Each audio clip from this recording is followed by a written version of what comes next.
Ώστε εδώ αυτοκτόνησε η περίφημη Σαπφό. Ο έρωτας, Ανθή μου. Ο έρωτας. Έξω από το δωματιό μου! Γελίε! Μαζέψτε τα και γυρίστε αμέσως πίσω. Τώρα είπα!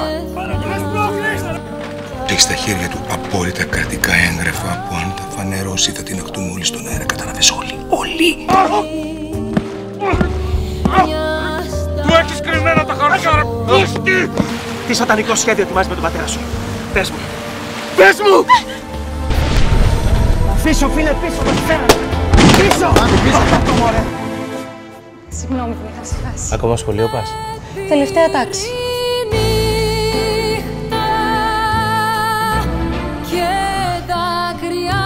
Μη με αγγίσεις! Αλήτη! Θα σε καταστρέψω! Κατηγορείστε για ανθρωποκτονία. Ο Λιχναράς συνελήφθη για φόνο.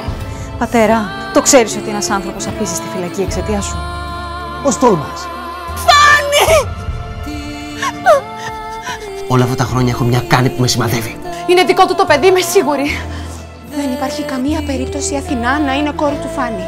Αθηνά, με τη μητέρα σου κάποτε είχα μια δυνατή ερωτική ιστορία. Σταμάτα επιτέλους αυτό το ψέμα! Σταμάτα!